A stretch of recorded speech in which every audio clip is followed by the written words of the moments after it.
नमस्कार मित्रों। आज चिंतन में प्रेम प्रसंग ही जीवन साधना का आधार है। खगपति गरुड़ ने प्रश्न किया, हे कागभूषुंड जी, आप मुझे धर्म का वह सरल स्वरूप समझाएं जिसका अवगाहन कर मैं भी जीवन मुक्ति प्राप्त कर सकूं। कागभूषुंड जी ने अपनी कथा प्रारंभ की, अपना सारा वृत्तांत सुनाया। उत्तरकांड के यह प्रसंग अध्यात्म ज्ञान के बीज हैं। उन्हीं में एक प्रेम प्रसंग को ही जीवन की संपूर्ण साधनाओं का आधार मानते हुए उन्होंने कहा, परमात्मा की महत्ता पर जब तक विचार नहीं किया जाता तब तक ब्रह्म है ऐसा विश्वास भी नहीं होता। विश्वास के बिना प्रेम नहीं होता।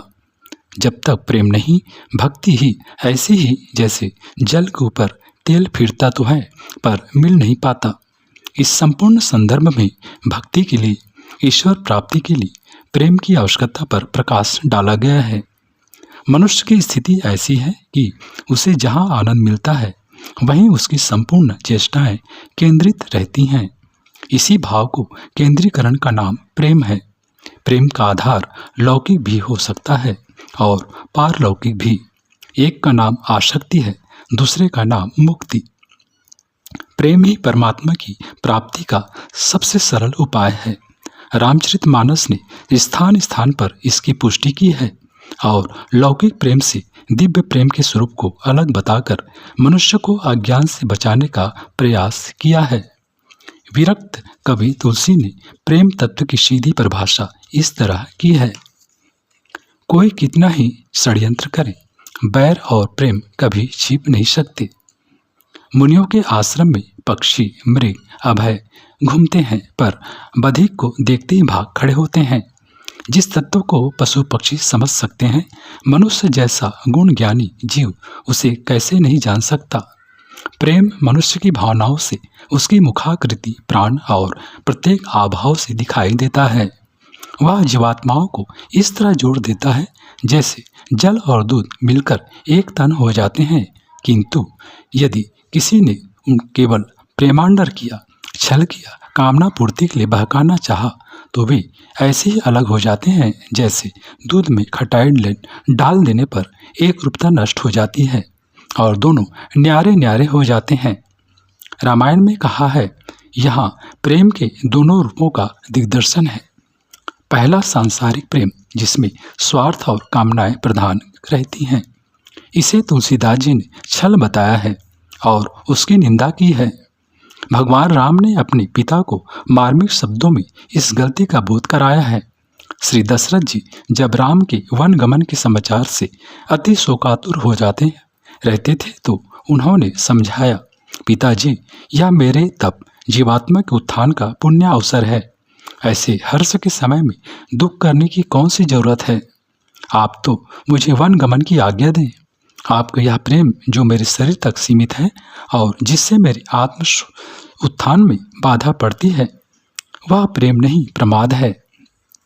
ऐसा न कीजिए, इससे आपका अपयश ही होगा। रघुकुल में आप इसके लिए अपवाद ठहराए जाएंगे। आज के महाशक्त व्यक्तियों के लिए राम का यह कथन जीवनदायक उदाहरण है। धन, पद, वैभव और ऐश्वर्य के लिए माता पिता अपने पुत्रों को आध्यात्मिक जीवन से विमुख रखने का प्रयत्न करते हैं। इसे वे प्रेम मानते हैं। संतानें भी उन्हीं का अनुसरण करती हैं। यह दोनों ही राम की दृष्टि में प्रेम के अपयशी हैं। इसे ही सांसारिक प्रेम कहा गया है। इसे ही बंधन का कारण कहा गया है। फिर क्या प्रेमास्पद होना सिद्ध करने के लिए घर, द्वार, धन, वैभव, पुत्र, पिता, पत्नी आदि का परित्याग कर देना चाहिए? नहीं, ऐसा कैसे हो सकता है। ना प्रेम न रहेगा तो संसार कैसे चलेगा। मनुष्य जीवन में आनंद ही क्या रह जाएगा। तो फिर प्रेम का ग्राह्य स्वरूप कौन सा है। तुलसीदास जी ने अयोध्या कांड में बड़े सुंदर रूपक द्वारा इस आशंका को दूर किया है। सब लोगों ने सुना कि प्रातःकाल सारी अयोध्या राम से मिलने जा रही हैं। सब तैयारियां हो चुकी, सभी प्रसन्न थे। पर भरत उस समय विचार मग्न हो गए। उन्होंने सोचा, यह सारा नगर, मकान, घोड़े, हाथी, संपत्ति, खजाना सब उन्हीं भगवान राम का ही तो है। फिर यदि इसे आरक्षित छोड़कर जाता हूँ तो भगवान मुझ पर प्रसन्न कहाँ होंगे? इससे तो उल्टा मुझे पाप लगेगा।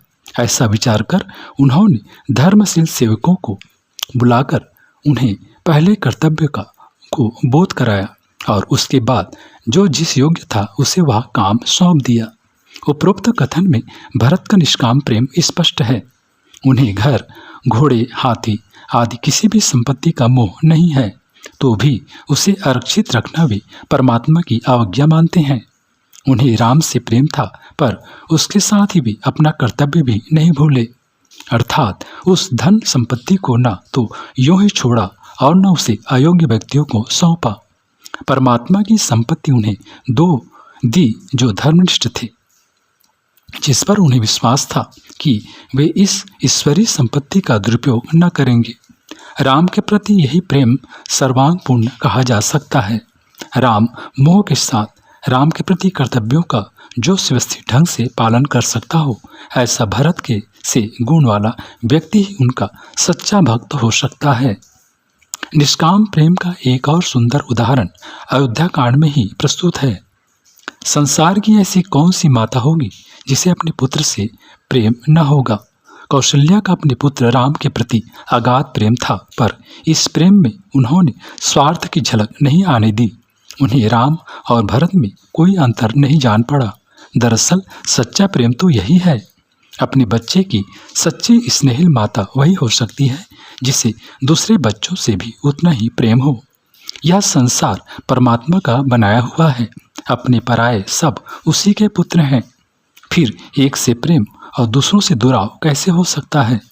जो अपनों से प्रेम करता है वह यदि मानव मात्र से प्रेम करे तो भी उसका प्रेम सच्चा है।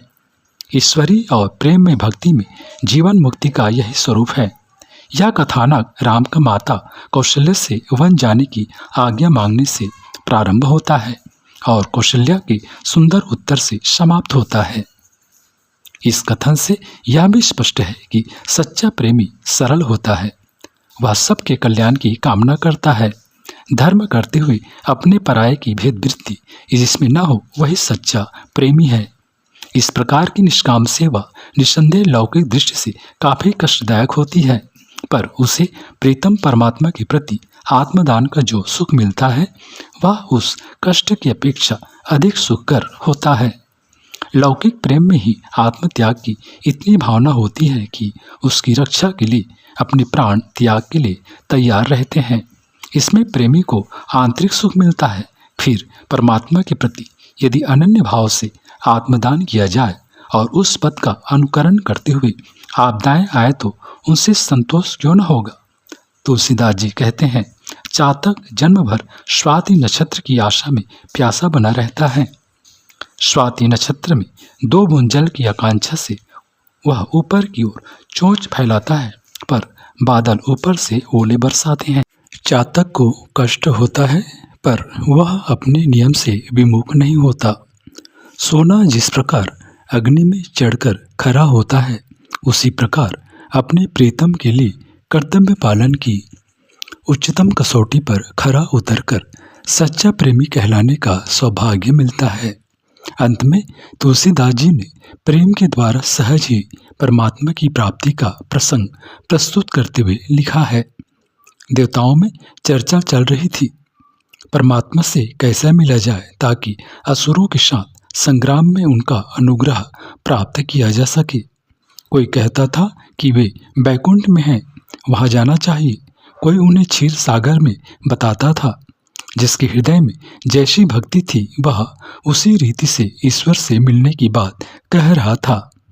उस समाज में भगवान शंकर भी उपस्थित थे। उन्होंने कहा, परमात्मा तो सर्वव्यापक हैं।